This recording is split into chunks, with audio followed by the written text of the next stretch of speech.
बिस्मिल्लाहिर्रहमानिर्रहीम। अस्सलाम वालेकुम।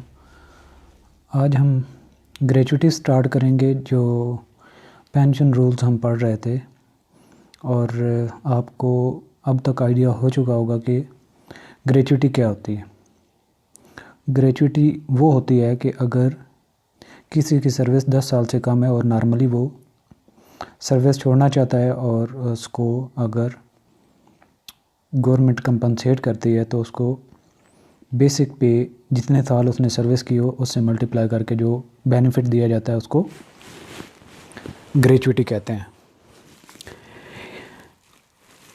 If a government servant employed in a substantive and permanent capacity in pensionable service retires or selected for discharge owing to abolition of his permanent post after completing qualifying service of 5 years but less than 10 years, यानी कि जब उसकी service 5 साल और 10 साल के दरमियान होती है, यानी 5 साल से ज़्यादा और 10 साल से कम, तो उसको ग्रेचुइटी दी जाती है। He may be granted gratuity not exceeding 1 month emoluments. जो हमने लास्ट लेक्चर में एमोल्यूमेंट्स पढ़े थे, यानी कि उसकी एक हद दी गई है कि वो 1 महीने से ज़्यादा के नहीं होने चाहिए। Not exceeding 1 month emoluments for each completed year of qualifying service. जितने उसने सर्विस की हो, सालों की बात हो रही है। अगर फर्स्ट के उसने 7 ईयर सर्विस की है तो एक बेसिक के हिसाब से हर साल के बदले में एक बेसिक उसको मिलेगी। If such a government servant has completed qualifying service of 10 years or more at the time of his retirement or discharge, as the case may be, he may be granted the ordinary pension। अगर उसकी service 10 साल से ज़्यादा हो चुकी है तो उसको ऑर्डिनरी पेंशन, जैसे क्वालिफाइंग सर्विस 25 ईयर पे जा रहा है तो केस टू केस बेसिस उसको नॉर्मल पेंशन भी दी जा सकती है। Rates and scale of pension. Pension is calculated at the rate of 70% of average emoluments. ये आपने याद रखना है कि जो एमोल्यूमेंट्स उसको मिल रहे होते हैं, जो हमने पहले कुछ अलाउंसेस वगैरह ऊपर पढ़े थे, तो उसमें ये जो बात लिखी हुई है कि 70% जितने वो एमोल्यूमेंट्स बनेंगे उसका 70% on the completion of 30 years. अगर उसने 30 ईयर्स की सर्विस की है तो फिर उसको 70% ऑफ एमोल्यूमेंट्स जितने बनते हैं मंथली वो मिलेंगे। ये आगे कैलकुलेशन चल के हम करेंगे, इसमें आपने कंफ्यूज अभी नहीं होना। डिटेल में एक न्यूमेरिकल टाइप बना हुआ है, वो हम करेंगे तो आपको काफ़ी समझ आ जाएगी, अंडरस्टैंडिंग हो जाएगी। यहाँ से आगे स्टार्ट करते हैं। Where qualifying service is less than 30 years but not less than 10 years, proportionate reduction in percentage is made. यानी कि 30 साल से कम है और 10 साल से ज़्यादा है तो ये जो हमने ऊपर पढ़ा, जो उसको 70% मिल रहा होता है अगर 30 ईयर्स उसकी क्वालिफाइंग सर्विस है। अगर उसकी सर्विस 10 साल से ज़्यादा है और 30 साल से कम के पीरियड पे है, 30 साल है तो 70% मिलेगा। 30 साल से जूँ जूँ कम होती जाएगी उसी तरीके से ये परसेंटेज कम होती जाएगी। ठीक है जी। 10 ईयर्स प्रोपोर्शन रिडक्शन होती जाएगी इसकी। और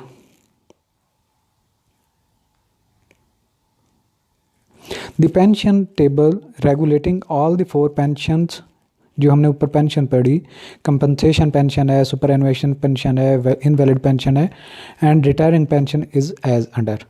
तो ये जितने हैं उनकी ये फ्रैक्शन दिया गया है completed year of qualifying service. जैसे अगर कोई 10 साल की सर्विस करता है तो ये आगे जो सेकंड कॉलम में लिखा हुआ है, ये यहाँ पे थोड़ा सा आपको हाईलाइट करना पड़ेगा। ये वाला सेकंड वाला जो कॉलम है, इसमें अगर आप देखें तो लिखा है scale of pension expressed as fraction of average emoluments, emolument या एमोल्यूमेंट्स। अगर 10 साल किसी की सर्विस है तो उसको 300 का 70 फ्रैक्शन मिलेगा। और अगर 11 ईयर है तो बढ़ता जाएगा 77 है, 12 ईयर्स है तो 84, इस तरीके से करते जाएंगे तो इसका ये फ्रैक्शन उसका जो है उसको मिलेगा। अगर किसी की सर्विस 25 ईयर्स है तो उसको इस तरीके से सारे आपने, अगर 30 ईयर्स से अबव है तो 210 आउट ऑफ 300 उसको मिलेगा। अब यहाँ पे हम पेंशन का फार्मूला एक देखते हैं।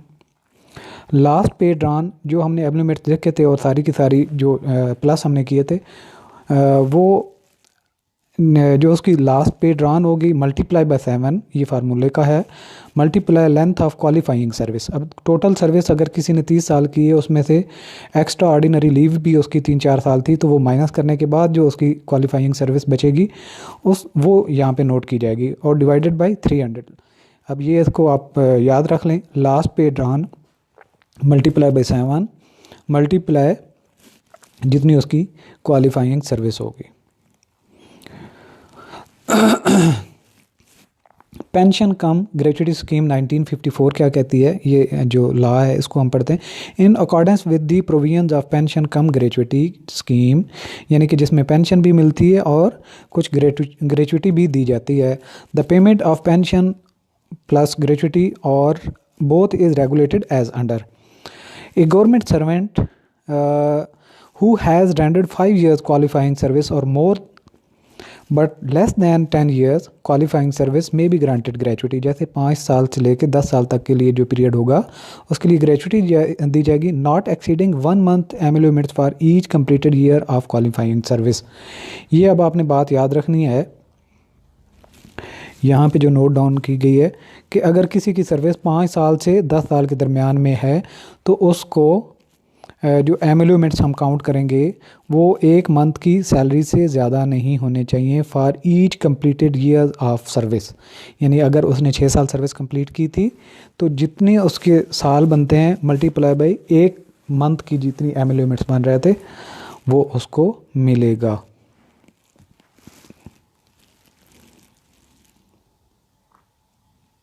इसके बाद है इन केस ऑफ इनवैलिडेशन और death the rate will be 1.5 months पे for each completed year of service. यानी कि अगर किसी की डेथ हो जाती है या फिज़िकली कोई उसके साथ प्रॉब्लम हो जाता है तो इस केस में उसको 1.5 एम्यूलमेंट्स ऑफ ए मंथ मिलेंगे फॉर जितने उसने साल सर्विस की होगी।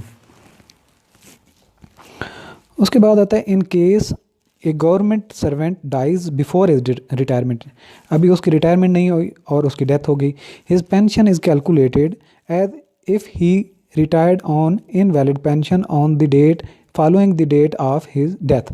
यानी कि जिस दिन वो फौत होता है उससे अगले दिन आपने ये समझना है कि जैसे उसने रिटायरमेंट ले ली। आज अगर फर्ज किया वो फौत होता है तो कल की डेट में उसकी ये होगा कि उसने जैसे इनवैलिड उसने अपनी रिटायरमेंट ले ली। And his family will be paid the gratuity calculated on the basis of the formula, यानी कि जो 25% ऑफ ग्रास पेंशन, जो ग्रास पेंशन का 25% उसको मिलेगा। इन एडिशन उसके साथ क्या होगा, the family will be entitled to a monthly family pension of 50% of the full amount of pension. जितनी पेंशन की अमाउंट बनती है उसको 50% भी मिलेगा।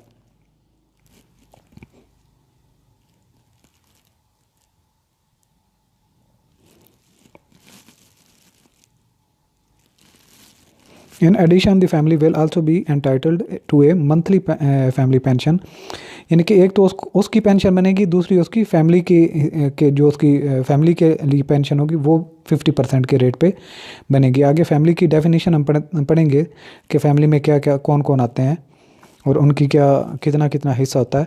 The widow will be entitled to the family pension for life और टिल हर रीमैरिज। अगर कोई मेल गवर्नमेंट सर्वेंट की डेथ होती है तो उसकी जो बीवी होगी उसको पूरी ज़िंदगी पेंशन मिलती रहेगी, लेकिन अगर वो दोबारा शादी कर लेती है तो ख़त्म हो जाएगा, रेकॉर्ड हो जाएगा उसका पेंशन का जो प्लान होगा। सेकंड पॉइंट है in case of death of widow, अगर विडो की डेथ हो जाए the family pension will be admissible to the son. अगर विडो की डेथ हो जाती है तो उसके बेटों को पेंशन मिलेगी, इफ़ एनी, अगर कोई हो तो, until they attain the age of 21 years, और उस वक्त तक मिलेगी जब तक वो उसके मेल औलाद जो है 21 ईयर की हो जाए, या फिर the eldest surviving unmarried daughter, अगर बेटा नहीं है तो सबसे बड़ी जो बेटी है और अनमैरिड हो उसको भी मिलेगा, बेटा ना होने की सूरत में बड़ी बेटी को मिलेगा। If the eldest daughter marries, अगर बड़ी बेटी शादी कर ले और डाइज या फिर मर जाए, the next eldest daughter till her marriage, तो फिर दूसरी उसके बाद की जो सब्सिक्वेंट बेटी उसकी अगर होगी तो वही कंडीशन उस पर लागू होगी, यानी कि जो बड़ी के मरने के बाद जो छोटी वाली होगी वही बड़ी काउंट होगी और उसको 21 ईयर तक मिलेगी, या फिर जब वो शादी कर लेगी, और 21 ईयर की एज को अगर पहुंच जाए, शादी ना भी करे तो ख़त्म हो जाएगी। Where a pensioner dies after his retirement, family pension at the rate of 50% of the pension, as the case may be, will be paid to the widow or sons of or daughters. तो अगर किसी की death हो जाती है उसकी retirement के बाद, तो फिर उसको 50% ऑफ द पेंशन जो है वो विडो को मिलेगा या उसके बेटों को मिलेगा, अगर बेटे नहीं हैं तो बेटियों को मिलेगा। अब यहाँ पे हम पढ़ेंगे कि फैमिली में क्या क्या आते हैं। The family for the purpose of payment of death come retirement gratuity. अब ये याद आपने रखना है कि ये जो फैमिली हम डिफ़ाइन कर रहे हैं ये किसके लिए, डेथ कम रिटायरमेंट, यानी कि जब किसी की डेथ हो जाए और रिटायरमेंट की जो ग्रेच्युटी और पेंशन उसको मिलेगी, ये उसमें शामिल। The following relation of the government servant, wife और वाइफ्स, एक बीवी है तब या एक से ज़्यादा हैं तो, in the case of male government servant, अगर जो गवर्नमेंट का एम्प्लॉय था वो मेल था, unless there is a judicial separation, wife continues to be a member of the government servant's family irrespective of the fact whether she is living with him or not। अब ये बात इसमें दरमियान में आड़े नहीं आती कि वो बीवी उसके साथ रह रही थी या नहीं। अगर फ़र्ज़ किया उसने जुडिशल सेपरेशन हो चुकी है, यानी कि कानूनी तौर पे उसको तलाक हो चुकी है, वो जुदा हो चुकी है, फिर उसको कुछ नहीं मिलेगा। अगर वो नाराज़ होके या वैसे उनकी सेपरेशन हुई है और जुडिशली उनकी सेपरेशन अनाउंस नहीं हुई तो वो एंटाइटल्ड होगी। आगे आता है husband in the case of female government servant. Same case है कि अगर औरत गवर्नमेंट सर्वेंट थी तो उसका हस्बैंड अगर वो जुडिशली सेपरेटेड नहीं है, उसके साथ वो रह रहा था या नहीं, तो उसको पेंशन मिलेगी। A female government servant can exclude her husband from being a member of her family, यानी कि औरत अपने खामंद को उस फैमिली मेंबर से एक्सक्लूड कर सकती है, लेकिन उसकी जुडिशल सबूत होना ज़रूरी है। He will be entitled to the family pension for life और टिल री मैरिज, उसको भी जब तक वो ज़िंदा रहता है उसको पेंशन मिलेगी, अगर वो दोबारा शादी कर लेता है तो उसकी पेंशन ख़त्म हो जाएगी। सेकंड पॉइंट है legitimate children of the government servant, यानी कि जो उसके कानूनी तौर पे बेटे हैं, बच्चे हैं, उनको भी मिलेगा, वो भी उसकी वो भी उसकी फैमिली का ही हिस्सा है। अभी हम सिर्फ फैमिली का हिस्सा पढ़ रहे हैं, किसको कितने प्रपोर्शन से मिलेगा ये बाद में पढ़ेंगे। थर्ड वन है विडो और विडोज़ एंड चिल्ड्रन और disease son of the government servant. Window एक है या दो हैं, एंड चिल्ड्रन और deceased son of government servant. तो एक तो उसकी एक बीवी है तो भी उसकी फैमिली में काउंट होगी, दो बीवी हैं तो दोनों भी फैमिली में काउंट होंगे। इसके अलावा अगर उसके बेटे किसी की डेथ हो जाए तो उसके जो बच्चे होंगे वो भी फैमिली में ही काउंट होंगे। शेयर ऑफ फैमिली पेंशन, कि ये जो फैमिली के मेंबर्स होते हैं इनको कितना कितना शेयर मिलेगा पेंशन में से, अब इस पे बात होगी। In the following order the pension will be paid to the family members और dependent relatives of the deceased government servant. जो डिसीज्ड गवर्नमेंट सर्वेंट है उनको किस हिसाब से मिलेगा, ये तरतीब से जितने दिए गए हैं इनका हम पढ़ते हैं तो फिर वन बाई वन आते जाएंगे। विडोज ऑफ द डिसीज्ड और हस्बैंड ऑफ द डिसीज्ड। अगर मर्द था तो उसकी बेवा औरतें होंगी, अगर औरत थी सर्विंग तो उसका हस्बैंड जो होगा वो काउंट होगा यहाँ पे। Pension is equally divided amongst the wives and children not exceeding 4 यानी कि जो उसकी बीवियां और बच्चे हैं उसके 4 हिस्से तक तकसीम किया जा सकता है पेंशन को, लेकिन 4 से ज़्यादा तकसीम नहीं किया जाएगा। इसकी तकसीम कैसे होगी? Excluding sons and daughters above the age of 21 years and married daughters. और इस 4 जो काउंट हम करेंगे, इसमें से 21 साल के बड़े जितने बेटे या बेटियां हैं वो निकल जाएंगे, और जो उनमें से मैरिड हैं, भले उनकी एज 21 साल से कम भी है, तो वो फैमिली में शामिल नहीं होंगे। Where the number of surviving widows and children is more than 4, जहाँ पे अगर जो सर्विस मैन था वो मरा और उसके बच्चों की तादाद 4 से ज़्यादा है, तो फिर क्या होगा? The pension will B divided in such a way the each surviving window will get 1/4 of the pension and the balance if any will be divided equally amongst the surviving children. तो अगर फ़र्ज़ किया किसी की 3 बीवियां थी, तो तीनों में एक एक हिस्सा, यानी कि डिवाइडेड बाय 4, तो एक हिस्सा हर एक को मिलेगा। जो बाकी बच्चे बचेंगे उनको जो बाकी बच जाएगा वो दे दिया जाएगा। लेट्स सपोज किसी की पेंशन थी 40,000 और उसकी बीवियां थी 3, तो सबको 10,000 मिलेगा, और बाकी जो 10,000 एंड पे बचेगा वो उसके जो जितने बच्चे और बच्चियां हैं, बेटे बेटियां हैं, उनको दे दिया जाएगा। तरतीब क्या है? Eldest surviving son up to the age of 21 year. अगर सबसे बड़ा बेटा है तो उसकी 21 साल तक का जो है उसको मिलेगा। अगर फ़र्ज़ किया ये केस नहीं होता, एल्डेस्ट सर्वाइविंग अनमैरिड डॉटर, सबसे बड़ी बेटी थी, शादीशुदा नहीं है, टिल हर मैरिज, और उसको शादी तक मिलता रहेगा। इफ़ ही मैरिज और dies the next eldest daughter, अगर वो मर जाती है तो उसके बाद की जो बेटी होगी वो उसकी जगह ले लेगी। पॉइंट नंबर डी है एल्डेस्ट विडो डॉटर, यानी कि जो सबसे बड़ी बेवा होगी, पहली मतलब जो होगी उसकी बेटी। फिर उसके बाद क्या है? Eldest window of the deceased, eldest window of the deceased sun of the government servant, यानी कि अगर 2-3 बेटे भी थे और 2 की डेथ हुई थी, जो सबसे बड़े बेटे की जो बड़ी होगी, बड़े बेटे की जो बीवी होगी, जो विडो वो भी होगी, उसको मिलेगा eldest surviving son up to the age of 21 years of the deceased son. अगर उसके बेटे की, यानी कि जो सर्विस में था, उसके बेटे की डेथ हुई थी और उसका भी बेटा था, तो उसको भी मिलेगा ऑफ द गवर्नमेंट सर्वेंट। और लेकिन जब वो 21 साल तक पहुंच जाएगा तो फिर उसको मिलना बंद हो जाएगा। पॉइंट नंबर जी है एल्डेस्ट सर्वाइविंग अनमैरिड डॉटर, सबसे बड़ी जो बेटी होगी up to the age of 21 years of the deceased son of the government servant. Government servant के जो बेटा फौत हो चुका था उसकी जो पहले तो विडो को मिलेगा, विडो नहीं है तो बेटा जो बड़ा है उसको मिलेगा 21 साल तक, बेटा भी नहीं है तो उसकी जो बेटी होगी सबसे बड़ी 21 साल तक उसको मिलेगा। पॉइंट एच है eldest window daughter of A deceased sun of the government servant, यानी कि जो eldest window daughter of deceased sun of the government servant, यानी कि जो बड़े बेटे की बहू होगी, सॉरी बीवी होगी, जो विडो हो चुकी होगी उसको मिलेगा। Pension payable to other than family members. अगर फ़र्ज़ किया जो हमने बीवियों की बात की और बच्चों की बात की, लेट सपोज कोई कुंवारा था, कोई शादी ही नहीं करता, तो उसके किस किस का हक हो सकता है उसकी पेंशन पे? It is payable to the dependent relatives. एक तो ये है कि उसके जितने डिपेंड करने वाले होंगे उनमें से मिलेगा, ऑफ द डिसीज जो मर जाए। Government servant in the following order, तरतीब क्या होगी? फादर पहले, मदर उसके बाद eldest surviving brother up to the age of 21 years.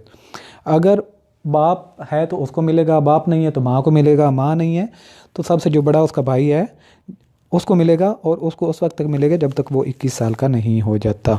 21 साल का जब हो जाएगा तो उसको मिलना बंद हो जाएगा। Eldest surviving unmarried sister up to the age of 21 years, और अगर भाई नहीं है तो सबसे बड़ी जो बहन है उसको 21 साल तक मिलेगा। And eldest surviving widowed sister, और जो मर जाए और उसकी सबसे बड़ी जो सिस्टर है उसको मिलेगा, और ये 21 साल तक रहेगा।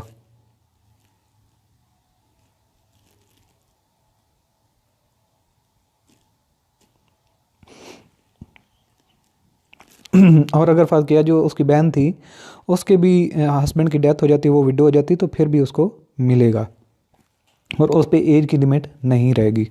Pension will be cease to be payable as soon as a family gets married or remarried or a brother unmarried brother unmarried sister attains the age of 21 years. यानी कि अगर जिसको पेंशन मिल रही हो वो दोबारा आगे शादी कर ले, जो विडो हुई थी, तो उसको पेंशन मिलना बंद हो जाएगी, और अगर लड़का है तो उसको जब 21 साल का हो जाएगा तो पेंशन मिलना बंद हो जाएगी। लास्ट वाला पैराग्राफ है, the pension will be payable to one member at a time, यानी कि एक वक्त में एक को ही पेंशन मिलेगी। When it is not payable to him her due to any reason it will be paid to the next claimant in order of eligibility. अगर वो कोई 21 ईयर से ऊपर चला जाता है या उसके बाद जो उसकी बहन होती है वो छोटी होती है तो उसको मिलना शुरू हो जाएगा। अगर बाप की डेथ हो गई तो माँ को मिलना शुरू हो जाएगा, माँ की भी डेथ हो जाए तो भाई को मिलना शुरू हो जाएगा, भाई की भी एज 21 ईयर से ऊपर हो गई तो बहन को मिलना शुरू हो जाएगा, बहन की शादी होगी तो उससे जो छोटी बहन होगी तो उसको मिलना शुरू हो गया। ये तरतीब चलती रहेगी जब तक क्लेमेंट चलते रहेंगे।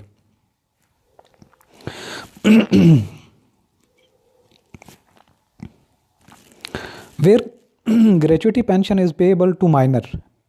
माइनर का मतलब वो होता है जिसने 18 ईयर की एज अभी तक अटेन नहीं की, छोटा है, ना समझ है, ना बालिग है, तो उसको अगर payment is made to the regularly appointed manager और गार्डियन, तो फिर गवर्नमेंट उसका एक गार्डियन मुंतखब करती है जो उसके सबसे ज़्यादा क्लोज होता है, तो उसको पेंशन मिलेगी। Where there is no guardian the sanctioning authority may allow the payment to their mother.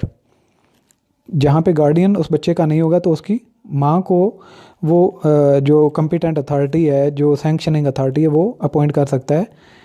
In case the mother is not alive or was judicially separated from the government servant, अगर उसकी माँ जिंदा नहीं या वो अपने खामन से अलग हो चुकी थी, the sanctioning authority may nominate any suitable person to be the guardian of the for this the purpose.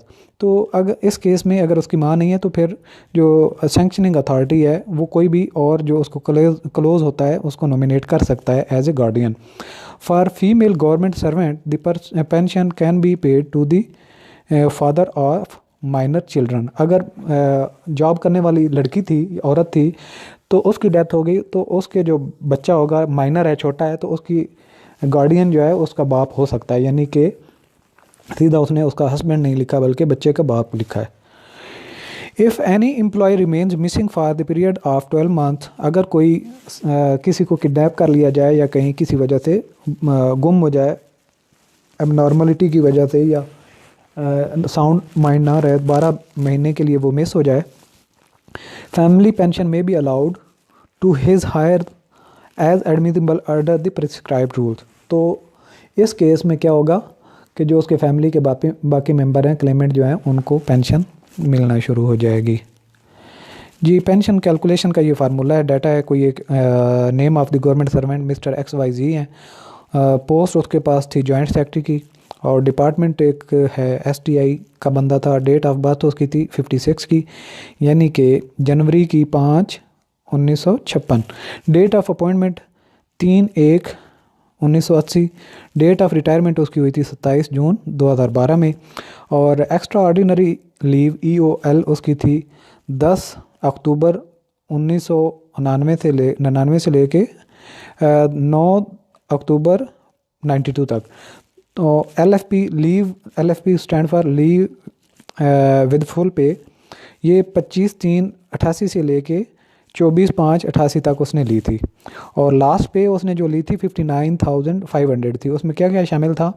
Qualification पे था, उसको अलाउंस मिल रहा था, कन्वेंस अलाउंस मिल रहा था उसको, और डेपुटेशन अलाउंस मिल रहा था, और इसके अलावा entertainment allowance, early allowance, senior post allowance, instruction allowance, medical allowance, ad hoc relief 2010 का, 11 का, 12 का। तो ये सारे के सारे मिला जुला के उसकी लास्ट पे बन रही थी 59,500। और क्वालिफ़िकेशन पे, अब ये आपने याद रखना है, क्वालिफ़िकेशन पे उसमें शामिल हो जाएगी, और सीनियर पोस्ट अलाउंस भी शामिल होता है, और इंक्रीमेंट जो उसका होता है ग्रेड के हिसाब से वो उसको मिल रहा होता है, वो भी शामिल होगा। टोटल उसकी सैलरी बन गई 64,100। अब लेंथ ऑफ सर्विस कैसे काउंट करेंगे? जब उसने रिटायरमेंट ली यानी कि 27 जून 2012 को उसने रिटायरमेंट ली थी, और जब जॉब उसने ज्वाइन की थी और ये थी 3 अगस्त 1980 की, और टोटल लेंथ ऑफ सर्विस उसकी बनती थी, qualifying service length of service बनती थी 31 साल 10 महीने और 24 दिन। अब क्वालिफाइंग सर्विस कैसे हम निकालेंगे कि लेस ई ओ एल का मतलब हुआ एक्स्ट्रा ऑर्डिनरी लीव, ये निकाल देंगे 31 साल 10 महीने और 24 दिन में से, तो उसकी क्वालिफाइंग सर्विस रह जाएगी 28 साल 10 महीने और 24 दिन से, यानी कि 29 ईयर उसने राउंड में कर दिया। फार्मूला कैसे लगाएंगे?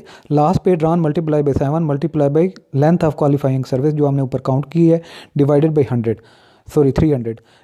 तो लास्ट पे ड्रॉन जो हमने कैलकुलेट की एजुकेशन पे और आरडी अलाउंस वगैरह जो थे उसके सीनियर पोस्ट अलाउंस शामिल करके 64,100 मल्टीप्लाई बाई 7, क्वालिफाइंग सर्विस जो हमने राउंड में की थी वो 29, और फ्रैक्शन डिवाइडेड बाई 300 से ये आ गया उसका 43,374.33। ग्रास पेंशन उसकी ये बन गई, जितना हमने कैलकुलेट किया ये बन गई है ग्रास पेंशन। अब नेट पेंशन कहेगी कि नेट पेंशन यानी कि उसको 65% ऑफ द ग्रास पेंशन, जो हमने ऊपर पढ़ा था कि अगर किसी की 10 साल सर्विस होती है या उसके जितने हिसाब से, ये सारे का सारा हमने पढ़ा, तो नेट पेंशन जो है उसको 65% of the grass pension based on service मिलेगा।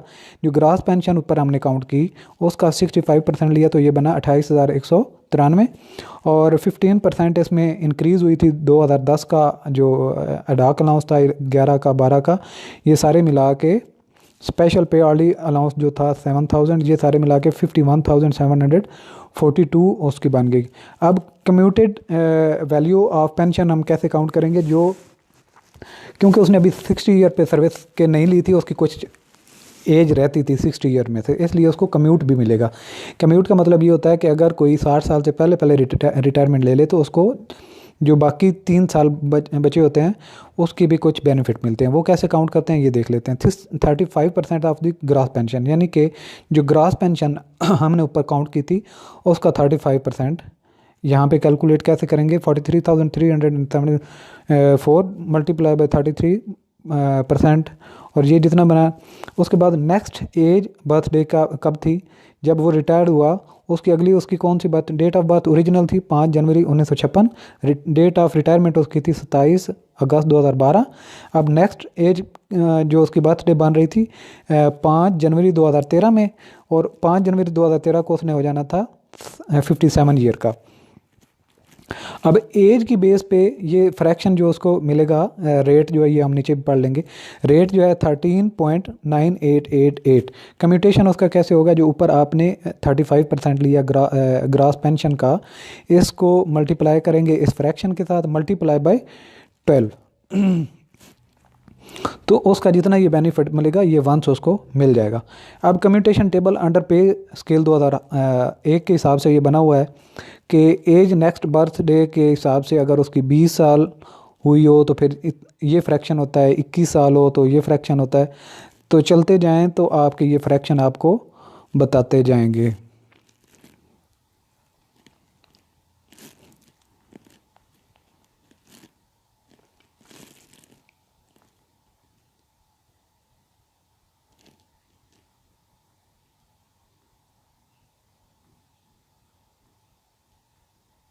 अब देखें जिस तरीके से हमने ऊपर काउंट की थी, तो ये यहाँ पे जो है, यहाँ पे आप अगर आपको नज़र आ रहा हो तो ये 57 ईयर उसकी नेक्स्ट बर्थडे पे बन रही थी तो उसका ये फ्रैक्शन लगा। अगर किसी की नेक्स्ट बर्थडे पे 58 बन रही हो तो उसका कम्यूट जब काउंट करेंगे तो ये फ्रैक्शन लगाएंगे। आई होप यहाँ पे इस पॉइंट की आपको समझ आ चुकी होगी। Grant of increase in pension to civil pensioners retired armed forces personnel with effect from 1 July 2004। Pensioners who retired prior to pay scale of 1994, यानी कि जो 1994 से पहले हुए थे तो उनको इंक्रीज़ कितना मिलेगा? 16%। ये एक पॉइंट की बात है, हो सकता है इसमें से भी आपको कोई पूछ ले कि जो 94 से पहले रिटायर्ड होते तो उनको कितनी जो है ग्रांट ऑफ इंक्रीज पेंशन मिलेगी उसको। इसके अलावा है pensioners who retire in revised पे स्केल ऑफ 1994 एंड ऑनवर्ड, यानी कि जो 1994 और उसके बाद जो रिटायर्ड उससे पहले जो हुए थे उनको 16% मिलेगा। जो इंक्रीज़ मिलेगा जो 94 या 94 के बाद के रिटायर्ड हुए थे उनको 8% इंक्रीज़ मिलेगा। ये वंस गवर्नमेंट ने कोई स्कीम अनाउंस की होगी। Grant of increase in pension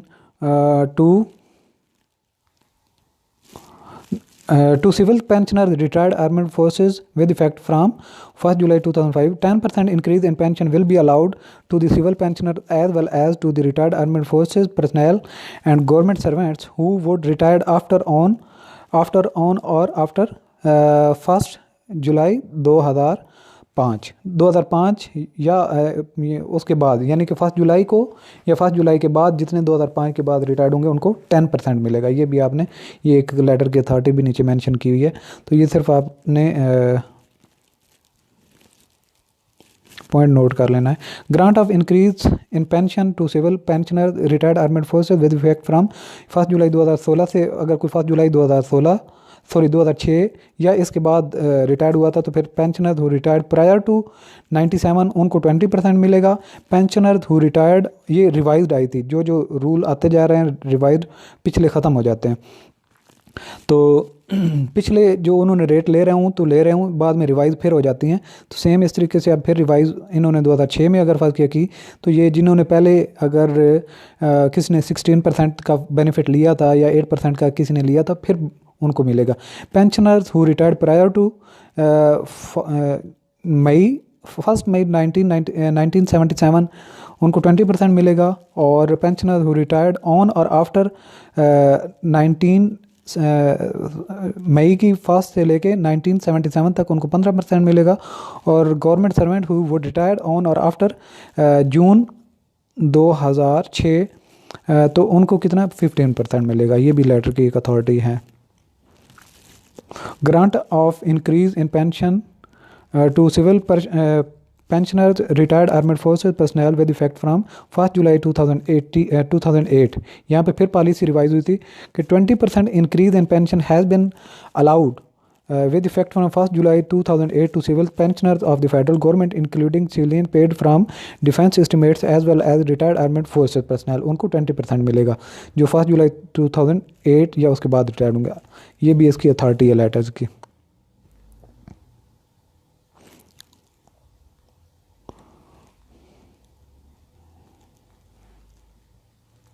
I think यहाँ पे आज हम ब्रेक लगाते हैं और नेक्स्ट टाइम हम स्टार्ट करेंगे commutation to the deceased family. मिलते हैं नेक्स्ट लेसन में, तब तक के लिए अल्लाह हाफिज़।